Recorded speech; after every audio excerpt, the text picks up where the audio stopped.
Хайдерле Казанлылар, дорогие казанцы, сегодня в городе немного подтвержденных случаев заражения коронавирусом. Мы делаем все, чтобы предупредить распространение этой инфекции. Переводим школьников на дистанционное обучение, вешаем замки на дома культуры, спортшколы, библиотеки, дезинфицируем общественный транспорт. Муниципальные услуги мы успели перевести в электронный вид, и это нам сейчас очень пригодилось. Но развитие событий зависит от каждого человека. Эта выходная неделя объявлена в стране не для того, чтобы гулять, ходить по магазинам и встречаться с друзьями. Мы все максимально должны ограничить контакты между людьми и побыть в самоизоляции.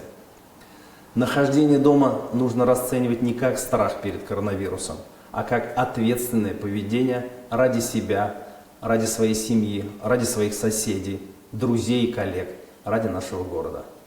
Пожалуйста, не проявляйте легкомыслия. Заботьтесь о своих родителях, пожилых родственниках и знакомых. Они сейчас в особой зоне риска. Мы должны взять на себя их обеспечение продуктами и лекарствами. Пожалуйста, не жалейте тепла и заботы. Эти дни – проверка для всех нас на человечность. Спасем наше старшее поколение, значит, удержим ситуацию под контролем. Дорогие наши мамы, папы, бабушки и дедушки, біздің қадірлі әти-әнелеріміз, әби-бабаларымыз. Понимая, что все время дома находиться непросто, но поверьте, это единственный способ не подхватить сегодня эту инфекцию. Для одиноких пожилых людей мы организовали волонтерскую помощь. В каждом районе города действует телефон, по которому можно сделать заявку на доставку необходимых продуктов и лекарств. Такая возможность предусмотрена и в системе «Открытая Казань». Обращаюсь к нашей молодежи. Друзья, солнце призывно светит, весна наполняет энергией и радостью. Конечно же, в такие дни не хочется думать о плохом. Но вирус грозит всем. Поэтому, пожалуйста, отложите прогулки до лучших времен. Вы можете принести с улицы инфекцию, опасную для вас и, возможно, не дай бог, смертельную для ваших бабушек и дедушек. Тех, кто хочет в это сложное время быть полезным обществу, ждут в рядах волонтеров. Заявку можно оставить на сайте «Открытой Казани». Помощь нужна не только пожилым людям, но и нашим оперативным службам и медикам. Коронавирус уже нанес удар по нашей экономике. Мы сегодня разрабатываем меры поддержки незащищенных граждан, малого и среднего бизнеса.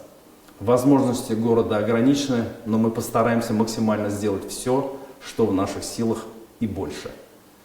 В эти дни в режиме повышенной готовности находятся все диспетчерские и аварийные службы. Огромную работу ведут медучреждения. Отдельные слова благодарности медицинскому персоналу города. Мы жестко контролируем поставку продуктов и товаров первой необходимости в магазины и лекарств в аптеке. Но каждый должен осознать, что именно от его поведения во многом зависит его безопасность и, главное, здоровье его близких. Главное, что нам сегодня нужно, это солидарность, ответственность и забота. Дорогие взрослые, объясните это, пожалуйста, детям. Дети, напоминайте об этом взрослым. Крепкого всем здоровья, и вместе мы обязательно пройдем эту сложную ситуацию и победим.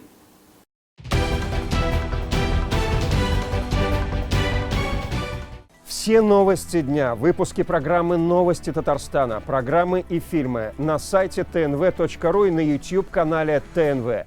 Подписывайтесь.